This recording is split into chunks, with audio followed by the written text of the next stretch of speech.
Ja sam Aleksandar Jovanović i večeras se nalazimo u Galeriji Studija za multimedijalnu umetnost, gde ću izvesti jednu umetničku akciju i stvoriti jednu ambijentalnu instalaciju koja se zove Demonkrasi, što bi na srpskom preveli demokratija. Ja se bavim 20 godina performansom i imam jedan angažovani stav da reagujem na stvari koje se dešavaju oko mene. To je neka umetnička filozofija koju ima isto Josef Beuys, poznati svetski umetnik, tako da je kod mene izjednačena umetnost i život. Što se tiče ovog večerašnjeg dešavanja, mogu samo da kažem da je to moja reakcija na neke postulate i načine upravljanja ljudima koji su dosta perfidni od strane svetskih moćnika. Tako da simbol koji koristim u ovoj ambijentalnoj instalaciji je dolar, koji simboliše vladavinu novca i kapitala, ali ja sam ga doveo u jedan poseban odnos i prikazao na jedan satiričan način. Tako da će biti veoma interesantno i sam performans je nešto najbliže pozorištu, s time što u pozorištu glumite nekoga ili nešto, a ovde na neki simboličan način i svojim nekim činom vi želite da publici prenesete tu ideju koju ste vi želeli. Šta još reći za ovo? U ovom performansu vidjet ćete bitni su odnosi svetla i tame, odnosno borbe dobra i zla. Ovaj projekat ima veze isto i sa jednim teološkim tumačenjem, zato što tu neki postulati koji nam se poturaju, po znacima navoda, se kose sa nekim osnovnim hrišćanskim učenjem. Tako da je to moja reakcija i na te neke pojave koje ćete videti u toku stvaranja ove ambijentalne instalacije. Kada je bilo prvo vaše performans izlaganje? Ja sam prvi performans izveo u Bačkom Petrovcu 1990. godine i posle toga sam izveo jedno 30-ak performansa, pretežno su bili angažovanog tipa i reagovao sam na događaje koji su mi se tokom tih godina i dešavali. Postoji li razlika u prihvatanju iz godine u godinu? Pa postoji, pošto Odžaci već 20 godina ima jednu jako alternativnu scenu, možda poznatiju u svetu i po većim centrima, urbanim centrima, nego ovde kod nas, ipak nešto se pomera, tako da ima sve više i više publike i ljudi se više interesuju za performans kao formu. Tako da na početku smo nailazili na nerazumevanje, na objašnjavanja, na razna tumačenja pogrešna, ali sada ljudi već počinju da shvataju šta je performans. Gde je sledeće izlaganje performansa? Ja ne znam gde ću, najvjerojatnije će se ova ambijentalna instalacija izvesti u Novom Sadu, ja volim da radim u Izbi, tamo sam radio u zadnjih 3 godine i mislim da će biti tamo u Izbi, najvjerojatnije. Molim.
Ti rekao si?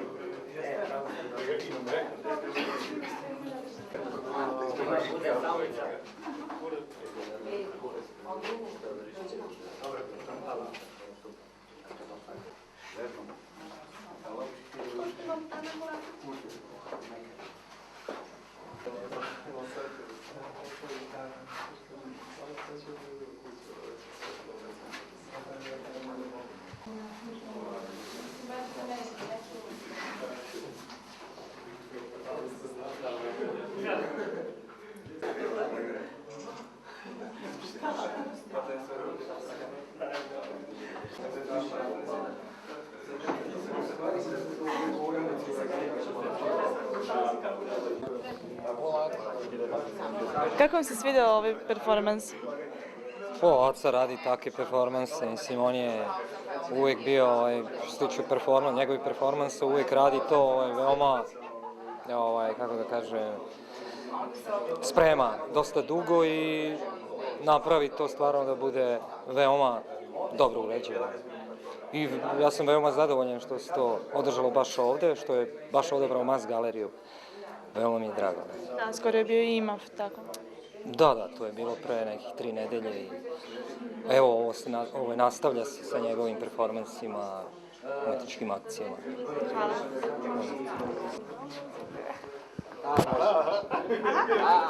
Može. Ali samo, ajde ovako, samo prvo da kažeš pitanje do trenutka. Da li ovo redovno prisustvujete ovakvim izlaganjima? Prisustvujem veoma često. Mogu samo da ja postavim pitanje početak. Kako se svidio večerašnji performans? Pa, pošto vrlo često dolazim ovde, ne sad nešto sad preterano često, ali dosta sam ovde, performans je dobar, Aci rad poznajem već odavno, njegovu liniju, tako da je svaki put uvek za nijansu bolje od prethodnog puta i ova današnja stvar što se desila mi je veoma draga zato što je, ja mislim, stavio tačku na njegov jedan rad, tako da ja mislim ovo od njegovih poslednjih radova u ovom nekom fazonu. Hvala.